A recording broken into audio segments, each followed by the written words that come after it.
सूरत शहर के पांडेसरा जीआईडीसी के अध्यक्ष कमल भाई, जीएसटीपी अध्यक्ष जीतू भाई बखारिया, उद्योगपति जेपी अग्रवाल, कलर टैक्स के director Mahesh Kabutarwala, police commissioner Anupam Gehlot, DCP zone 4 के Vijay Singh Gurjar, Pandesara police inspector HN Gadhvi भी बैठक में मौजूद रही। ये बैठक पांडेसरा इंडस्ट्रियल एसोसिएशन द्वारा बैठक का आयोजन किया गया था, जो दोपहर 12 CETP पांडेसरा में रखा गया था। ताज़ा खबर देखने के लिए देखते रहे स्टार न्यूज नेटवर्क। जय हिंद, जय Bharat.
City is textile and diamond hub of the world.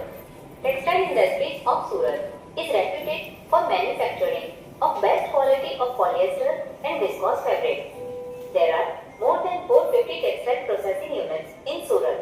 out of which about 120 textile processing units are located at GIDC Estate of Industries. There are few chemical industries also located at GIDC Pandesara. These industries are water consuming industries, and during manufacturing process they generate effluent which is required to be treated in effluent treatment plant prior to discharge as per the norms specified by Gujarat Pollution Control Board GPC. Pandesara Green Environment and Water Welfare Co-op Society Limited decided to install a common effluent treatment plant (CET) for treatment of effluent from these textile processing and chemical industries located at GIDC Pandesara.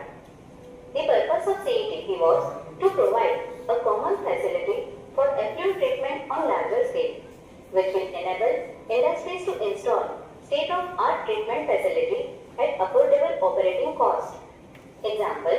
CETP of 100 million liters per day capacity was installed by SPV company Pandesara Infrastructure Limited. Ji sir आज एक महत्वની બેઠકનું આયોજન હાથ ધરવામાં આવ્યું છે શું છે વિગત? સુરત શહેરના સૌથી મોટીમાં એક આપણા પાંડેસરા જીઆઈડીસી છે, જેમાં અહીંયા 600થી વધારે મોટી ઇન્ડસ્ટ્રીઝ છે અને ખાસ કરીને આ જો પાંડેસરા ખાતે જો એક એફ્લુએન્ટ જો ટ્રીટમેન્ટ પ્લાન્ટ છે જેમાં 127 જેટલા આપણા અલગ અલગ જો ઇન્ડસ્ટ્રીઝના જો એફ્લુએન્ટ આવે છે ટ્રીટ થઈને પછી અહીંયાથી જો બહાર જાય છે અને આ જગ્યા જો આજે અમે લોકો ઘણા દિવસોથી આપણા એક ઇન્ડસ્ટ્રીઝના સાથે મિટિંગના એક આયોજનના ડેટ આજે નિશ્ચિત હતી, તો આજે જો ઇન્ડસ્ટ્રીઝ સાથે અમે લોકોને મિટિંગ લીધી અને સાથોસાથ જો ઇન્ડસ્ટ્રીઝ અને પોલીસના સારા સંકલન કેવી રીતે રહે અને ઇન્ડસ્ટ્રીઝને જો અમુક અમે સૂચનાઓ આપવાની હતી, ચાહે અમારે અહીંયા આ વિસ્તારમાં જો લગભગ મિની ભારત જેવો વિસ્તાર છે, ઘણા બધા બહારના લોકો આવે છે, ગીચ વિસ્તાર છે, તો આ વિસ્તારમાં શું શું જો અમારી જરૂરિયાત છે જો ઇન્ડસ્ટ્રીઝ પૂરી પાડે જો ફોર એક્ઝામ્પલ જો અહીંયા જો લોકો રહે છે એના અમુક જો અવેરનેસના ચીજો પણ ઇન્ડસ્ટ્રી કન્ટિન્યુઅસ આપતા રહે, જેથી અહીંયા બહારવાળા કોઈ આવે છે તો કોઈ પણ પ્રકારના વાયોલેશન્સ જેટલા બી હોય છે કાયદાના પ્રમાણે, જેવા કે ભાઈ હેલ્મેટ પહેરીને આવે જો સીસીટીવી કેમેરાઓ ઓર ઇન્ડસ્ટ્રી અહીંયા લગાવે આ વિસ્તારમાં, જેથી કે અમે લોકો જો ક્રાઇમ ઉપર વોચ રાખી શકીએ જોઈએ, સાથોસાથ જો નાર્કોટિક્સથી દૂર રહેવા માટે જો અને જો નાની નાની સમાન બાબતોમાં લોકો ઝઘડા નહીં કરે જોઈએ, આ પ્રકારની ચીજો જો જ્યારે બધા વર્કર્સ જતા હોય ઇન્ડસ્ટ્રીમાં ત્યાં આપતા રહે અને એના માટે અમે લોકો એક વિડીયો પણ બનાવીને આપવાના છે જોઈએ. એના સાથે સાથે જો આ બધા વર્કરો જો અમે લોકો જોયા છીએ કે નાની રકમને લઈને વ્યાજને લઈને જો પછી મોટા આમાં પ્રોબ્લેમ ફસાઈ જતા હોય છે, તો એક આ બી કે વ્યાજખોરોના વિરુદ્ધમાં બી જો અમારી ડ્રાઈવ ચાલે છે જો આ ડ્રાઈવમાં અહીંયા આ લોકો બી વર્કર્સને બતાવે, કોઈ પડો તાત્કાલિક પોલીસને આપણા જાણ કરે જેથી અમે લોકો કાર્યવાહી કરીએ. આ વિસ્તારમાં ઘણા બધા જો એવા એક્સટોર્શન કરવાવાળી ગેંગ હતી જો આરટીઆઈના નામે આ બધા ઇન્ડસ્ટ્રીઝને હેરાન પરેશાન કરતી હતી, એના ઉપર કેસ થયા, 13 જેટલા લોકો છે જેના પાસા પણ થઈ છે જો તો એના માટે બી ઇન્ડસ્ટ્રીને સૂચના આપવામાં આવી કોઈ પણ સંજોગોમાં કોઈ તમે દબાવે છે જો કોઈ એક્સટોર્શન કરે છે તો તમે ટોલરેટ નહીં કરો, બલકે તાત્કાલિક જો પોલીસના જાણ કરો જો એના સંકલન કરવામાં આવેલા છે. અને સાથોસાથ ઇન્ડસ્ટ્રીના ઓર શું અપેક્ષાઓ છે પોલીસ તરફથી, જે રીતે આપણા સુરત શહેરના એરિયા વધતા જાય છે. આ પહેલે પાંડેસરા વિસ્તાર આપને ખબર જો ગ્રામના સચિન પોલીસ સ્ટેશનના આઉટપોસ્ટ હતા, અત્યારે સચિન પોલીસ સ્ટેશન સિટીમાં આવી ગયા, પાંડેસરા આઉટપોસ્ટ પોલીસ સ્ટેશન બની ગયા, ગીચ વસ્તી છે, તો એના માટે સંકલન બહુ જરૂરી છે કે ઇન્ડસ્ટ્રીઝ અને પોલીસ પર રહે. ઇન્ડસ્ટ્રીમાં કોઈ નાની મોટી કોઈ ભગવાન ના કરે કોઈ ઘટનાઓ બને દુર્ઘટના બને તો ત્યારે કેવી રીતે તાત્કાલિક પોલીસને જાણ કરવામાં આવે જેથી જો તુરંત જો ડેમેજ કંટ્રોલ કરી શકાય અને કોઈ જો આ ઘટિત ઘટનાઓને બનતા અટકાવી શકાય. આ પ્રકારના તમામ ચીજોનો ચર્ચા વિચારણા કરવામાં આવી અને ઉમ્મીદ છે કે આવનાર સમય બી આપણા આ પૂરા એરિયા જો સુરતના ગ્રોથ ઇન્જનમાંથી એક ઇન્જન અહીંયા આ વિસ્તાર છે, તો આ લોકો બી સરસ રીતે જો આપણા સંકલન સાધીને કામગીરી થતી રહેશે. દર્શક મિત્રો નમસ્કાર. આજે 17 તારીખે માનનીય પોલીસ કમિશનર શ્રી ગેહલોત સાહેબ આજે અમારા જે અહીંયા કોમન એફ્લુએન્ટ ટ્રીટમેન્ટ પ્લાન છે તેની વિઝિટે અમે ઇન્વાઇટ કરેલા હતા અને આવ્યા પછી એમને અમારી જે પર્સનલ ઇસ્યુ હતા તે અમે ચર્ચા કરી અને એમણે વિશેષ અમારી પાસે એટલું જ એ કહ્યું કે ભાઈ આજે અમને બ્લેકમેલ કરતા હતા, આરટીઆઈ એક્ટિવિસ્ટો ખોટી collector office, commissioner office, pollution office, Gujarat સરકાર, ઇવન ભારત સરકારને ઇવન પ્રાઇમ મિનિસ્ટર ટુકીન આરટીઆઈવાળા અરજી કરીને ઉદ્યોગોને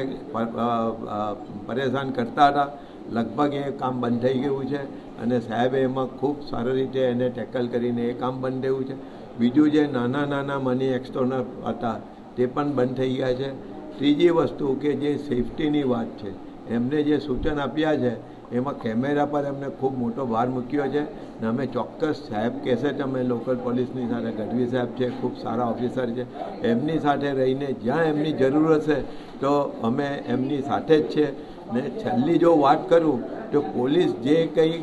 કરે છે કામ તે અમારા વેપાર ઉદ્યોગની સેફટીને માટે, અમારા કારીગરોની સેફટીને માટે, અમારી પ્રોપર્ટીની સેફટી માટે ને જે ડિસિપ્લિન છે તે ખૂબ સરાહનીય છે. ને અમે ઉદ્યોગના જગત આજે સાહેબને અમારે બધાને અંતરથી લાગણી હતી કે સાહેબને આપના એના પર પ્લેટફોર્મ પર બોલાવીને એમનું સ્વાગત. સીસીટીવી કેમેરાની જે સમગ્ર